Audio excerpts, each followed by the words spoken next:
Luiz Cláudio é especialista no aramaico, no hebraico. Luiz, tudo bem, amigo? Como vai? Bem. Bom, o Luiz, que na verdade no hebraico é conhecido como Tizofé, que é como é o nome? Tizofé. Tizofé, Isso. né? É F-E-H. T-Z-O-F-H, Tizofé. Isso. Luiz, tudo bem, amigo? Como é que Tudo você bem. está? Tem estudado Tudo bem. muito o hebraico, o aramaico? Isso. Né? A gente está pronto e se especializando para mostrar ao povo que realmente não foi passado pelos tradutores, né? Você assistiu aquele filme de Mel Gibson, a Paixão de Cristo, de Mel Gibson? Assisti. Que era todo no aramaico, né? Que é o hebraico moderno. Que é o hebraico moderno. Porque a língua hebraica, ela não é idêntica ao aramaico. O aramaico parece, em alguns pontos de vogais, de pronúncia, parecido com o hebraico.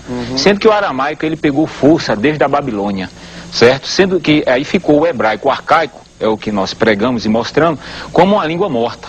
Mas a palavra, o próprio Messias disse que passará os céus e a terra, mas a minha palavra não há de passar. Quer dizer, a sua língua hebraica é pura, é santa e continua, sendo que não chegou ao conhecimento do povo, né, europeu e o povo principalmente brasileiro, né? Mas hoje ainda se fala em... Fala-se sim, é aramaico? muito pouco no hebraico. No hebraico? Aramaico é o que expande mais, né? Algumas palavras que mudam, mas como céu, chamaim, evaretes, que é terra, continua, tanto no hebraico como no aramaico, é uma palavra Como é única. que é Jesus? Yahushua. Yahushua. Então, Shua. quando eu digo salve Yahushua, isso. Aí eu digo salve Jesus, não é isso? Porque veja bem, Jesus é uma transformação para a língua portuguesa. Certo. Ele não é o nome original, isso já muitos estudiosos já sabem. E por isso está vindo à tona não só aqui no Brasil, como em todo o mundo, tá certo? Jesus está naquela palavra que está no livro de Atos dos Apóstolos, no capítulo 4, versículo 12. Não existe nenhum nome abaixo do céu dado entre os homens, quer dizer, inventado, confeccionado. Como o nome Jesous no grego, para o Messias, como o nome Ezo no latim, para o Messias, como o nome Olorum e Exuxiton. Ah, Olorum não já é Xangô, não? Não, Olorum é o nome do Messias lá na África. Veja bem que é uma adaptação. Certo. Porque nome próprio não se pode Porque adaptar. já puxa, né? Oxum, Oxabalegum, Exu, né? Exu. Exu Caveira. Quer dizer, então tem que ter um maior cuidado, porque isso aí foi o quê? Falhas de traduções, tá certo? E o inimigo de nossas vidas, né? Você sabe, ô Luiz, quando a gente fala em interpretação da Bíblia, e aí muita gente questiona, às vezes, né?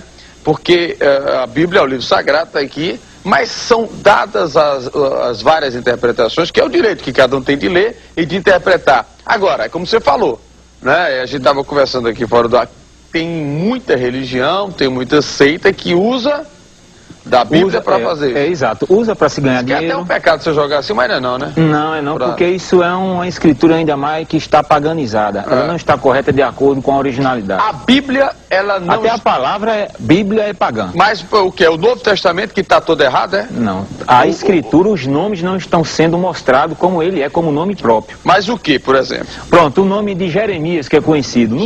Nunca existiu Jeremias, é Yarmiarro o nome dele. Mas isso no hebraico. No hebraico. Como seu nome no português, Aldo Vilela, onde você chegar é Aldo Vilela. Exatamente. Então no hebraico é Yarmiarro. Não existe esse Jeremias, esse Malaquias, esse Mateus, esse João. Então, tá? Os nomes desses que escreveram a Bíblia, isso. Nenhum é o nome original. Nenhum. Porque, veja, detalhe que a Bíblia também não foi escrita pelos apóstolos de Cristo, né? Ela foi escrita pelos outros profetas. Não, profetas e pelos seguidores do Messias. Agora, com nomes... Com os nomes originais. Sendo que os tradutores, eles interpolaram para as suas culturas, que eram pagãs, e eram antissemitas, não concordavam com os nomes hebraicos e com os ensinamentos hebraicos. Mas, por exemplo, vamos lá, Josué. O nome dele era Ushua e não Oséia, como era ensinado, e passou a ser Yahushua, o mesmo nome do Messias, e não Josué. Samuel, tem aqui. Samuel, eu estou pegando aqui. É o pai de Baal, era um ídolo adorado pelos cananeus. Todo o nome com El é pagão. Samuel, Daniel, Joel. Tudo é pagão. Tudo é pagão porque tem um ídolo El no nome. Tem Isaías. Yoshi e Alro. Esse era pagão não, né? Não. Isaías tá. Jeremias. Yarmiarro. Ezequiel. Kozokiul. O quê? Kozokiul. Mateus. Manialro. Miqueias. Mica e Alro. Joel. Yaul. Tá parecido, né? João. Yaul Hana. Deixa eu ver, tem um monte de... aqui. Timóteo, Yaul Rutan. Quer dizer que, na verdade, Todos os nomes? Até dos livros também, que foi adaptado para o... Veja bem, se um nome original vem de uma nação para chegar aqui no Brasil, ele continua vindo diretamente daquela nação, ele não vai passar por outra. As traduções fizeram isso. Pegaram o nome do Messias, que não é Yeshua, como é pregado aí, Yeshua Hamashia, né? Yeshua, o Messias, que o nome de Jesus. É o nome do Messias, de maneira não é Yeshua, porque Yeshua é aramaico e não tem o nome do pai. Ié não é o nome do pai. Ié era um ídolo adorado na Idade do Bronze por dois povos, onde lançou-se a língua aramaica, chamados arcadianos e sumerianos. Lançou-se a língua aramaica e ele adorava Ié, que era o ídolo bode. Era um ídolo. Era um demônio adorado ao norte de Israel. Bode. Exatamente. Então, Ié não é o nome do pai, que é o tetagrama sagrado. Então o nome de Jesus não é Jesus. Não, isso aí é uma invenção, já de uma invenção do latim, do grego e do aramaico. Como é o nome então de Jesus? Yahushua. Vamos ver, no nosso encontro aqui pela madrugada, eu estou batendo papo com Luiz Cláudio, que em hebraico é Tisofé. Tisofé é um nome de bênção. Tisofé. É um nome hebraico. Para não esquecer, Tisofé. Isso. Então Luiz Cláudio é um estudioso do hebraico e sempre que vem aqui no nosso bate-papo, ele vem com novidades. Você está trazendo muitas escrituras? Veja bem, isso aqui é só um lembrete para quem tem as escrituras. Quem tem as escrituras vai ler na sua escritura. Eu já boto Estica aí a antena que você vai... Isso, pronto, aqui, vai mostrando aí. Por exemplo, toda adulteração começou na própria escritura, mostra onde foi a adulteração de não chegar aos nomes. Já porque a linhagem judaica não queria que o nome do Eterno fosse manifestado aos povos, principalmente aos estrangeiros. Tá? Aqui tem o quê? Aqui está dizendo aqui, o relato, ó, Yarmialro, que é 8.8, diz aqui, ó, como pois dizeis somos sábios, e a lei de Alruul, e Alru é eterno, está conosco, pois com efeito a falsa pena dos escribas converteu em mentira. Ponto, isso é um ponto básico. Ele o quê? Eles fizeram, a falsa pena dele traduziu as escrituras, não revelando os nomes próprios. Então isso já começou pelos escribas, que foram os primeiros tradutores escriturais, né? E depois veio a linha europeia, através de Martim Lutero, Calvino, João Ferreira de Almeida, Eusébio Ariônimo, o popular Jerônimo, né? Toda a Bíblia ela foi escrita em hebraico. E o Novo Testamento, que foi em grego e hebraico e aramaico, sendo que as cópias originais do Novo Testamento, em grego, foram queimadas. E essas cópias que são aí foram cópias de cópias, já havendo interpolações e os nomes totalmente apagados, chegando nomes inventados para as nossas línguas. Eu não aceito que o meu nome, de maneira onde eu chegar, possa ser adaptado ou inventado. Vou lhe dar um exemplo. Se é Luiz Cláudio. Exato, é Luiz Cláudio todo mundo. Vai ser Luiz Cláudio todo mundo. Eu vou dar um exemplo. Talvez só muda o sotaque, né? Um pouquinho. Luiz Cláudio. Mas ele diz. Ele não diz Brasil? Brasil, não é isso?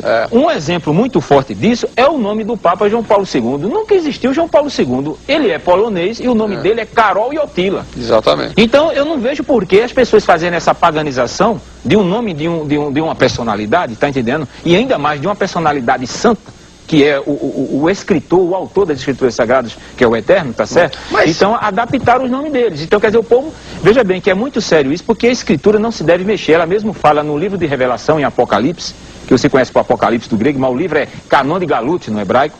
Canon de Galut. Canon de Galut, que significa revelação. Que é a última coisa da Bíblia, né? É o último livro. Então ele diz o quê? Que não pode acrescentar nem retirar uma vírgula ou um tio. Quem faz isso é maldito. A própria escritura diz isso, não sou eu que estou dizendo. Entendeu? Os mentirosos não herdarão. Mas a culpa é da igreja nesse caso? A culpa são dos tradutores. Mas tradutores da igreja. Exatamente. Os escribas e fariseus, que eram irmãos do Messias de sangue, por não revelar a verdade, foram os primeiros tradutores, e os europeus. Onde é que diz aqui que o mundo vai se acabar? Existe isso ou não? Isso no livro de Apocalipse existe, haverá novos céus, nova terra, isso aí, para quem crê, estuda as escrituras e crê naquele que morreu no madeiro, tem que ler as escrituras. Mas o hebraico, que foi toda escrita a Bíblia, não pode ter havido distorção quando foi traduzida, não? Não, os acontecimentos, eles estão corretos. O que está mudando mas aí são síntese... Mas da forma que distorcer os nomes, não pode distorcer também não, algumas palavras pode haver em algum acontecimento, algo que não venha atingir a fé. Quando o cara diz na Bíblia que vai aparecer a besta fera com 7 chifres, não é isso, né? Isso daí é quando vai se levantar do mar, veja bem, a Escritura fala, e para quem crê, do arrebatamento. Que arrebatamento é esse? O arrebatamento que o Messias falou que iria preparar lugar, não é? Tá certo? E voltaria um dia, um momento, para buscar os escolhidos. Quem são os escolhidos? Se você for analisar para mim, quem é escolhido? A Assembleia diz que os escolhidos são eles. A Batista diz que cada religião diz que é o escolhido. E nenhum desses são escolhidos. A Escritura diz... a galera bota para arrombar, vende até terreno, não existe. Né? Eles estão... Se você assistir um filme de Martim Lutero, que lançou aí já em DVD, sim, eu vi, tá já. certo? Vê a manipulação, como eles faziam com o lenço, com aquele outro, é o que uma das religiões está fazendo, que é universal. Estão maquinando a palavra, ainda mais falando de um nome mentiroso. Pessoas que estão lá na cúpula, que as pessoas olham para aqueles homens como se fosse e aquele negócio poderoso, que vende o óleo do sangue de Jesus? Não, que vende... aquele óleo ali é um óleo bagaço. O óleo é o Espírito da verdade.